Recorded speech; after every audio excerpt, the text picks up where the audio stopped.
So we are going to do today a poem by Rabindranath Tagore. The name of the poem is Vocation. It's taken from Gitanjali, and you know that Gitanjali is an anthology. Anthology means a collection of poems which won the Nobel Prize for Literature for Rabindranath Tagore in 1913. It was this book that was taken as the basis for that award. So, this is the poet Rabindranath Tagore. I'm sure all of you are familiar. This poem is written from the viewpoint of a child. The child's dreams for the future, they keep changing. What vocation he has to take up. That is a job that he has to take up. You must have seen very small children. Whomever they see, then they start imitating them. And they say that that's what I want to be in life. So the poem describes a child's longing for freedom. He always wants to be free. He thinks that the others, what they're having, that's freedom. And he wants to get that kind of freedom. See, in the morning when he goes to school, he sees the hawker crying bangles, crystal bangles. Hawker is someone who sells things. So he feels, oh, hawker is so lucky. He doesn't have to go to school. There is no timing when he has to go to a particular place. He can walk as much as he likes. So he wants to be a hawker. When he's coming back, he sees the gardener and he thinks, oh, the gardener is so lucky. He can play in mud and water. He can enjoy whatever he is doing. So he wants to be a gardener. At night, he's supposed to go to bed, and then he sees the watchman walking around. And he thinks, oh, the watchman is so lucky. Nobody disturbs him. Nobody tells him you should go to bed at this time. So he wants to be a watchman. So it's written from the point of view of a very small child and how his desires keep changing the situation. And the term vocation, it means a profession which requires commitment. What we want to do, like suppose you want to be a teacher, it's to be a vocation. Only if you have the desire to be a teacher, you can be a good teacher. Whatever job you're doing, unless you have the desire for it, you will not be able to do it well. So that's why vocation doesn't just mean a job, it also means a kind of profession where we have a commitment, where we're committed towards our job. And the narrator is a boy who's observing different people at different times of the day. One in the morning, one in the afternoon, and one at night.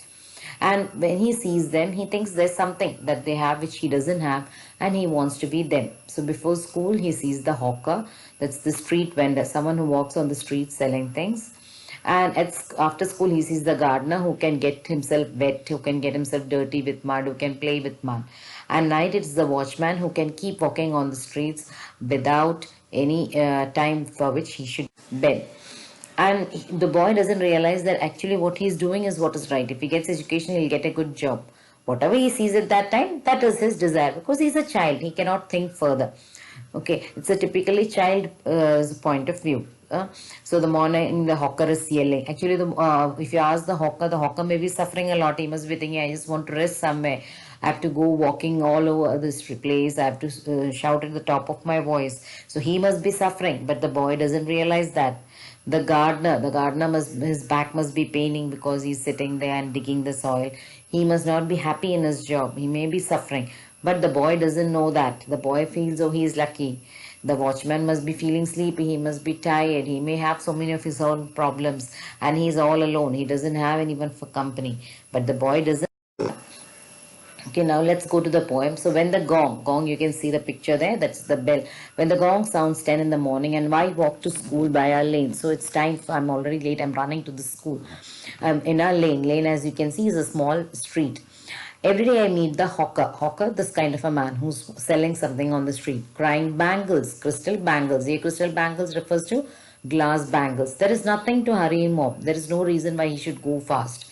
There is no particular road he must take. There is no particular place he must go to. No one he must come home to. So there is nothing. He's completely free when the boy sees.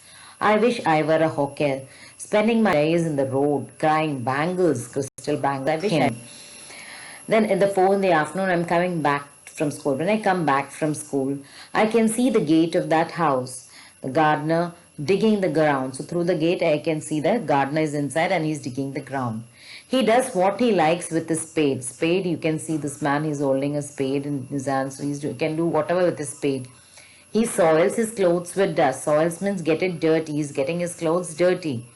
Nobody takes him to task if he gets baked in the sun or gets wet. So nobody takes him to task. Nobody scolds. If he becomes baked in the sun, if he remains for a lot of time in the sun, if he's in the heat of the sun, or if he gets wet, when he's digging, he's pouring water and all, if he becomes wet also, no one scolds him. I wish I were a gardener digging away at the garden with nobody from digging. As it gets dark in the evening and my mother sends me to bed, I can see through my open window the watchman walking up and down.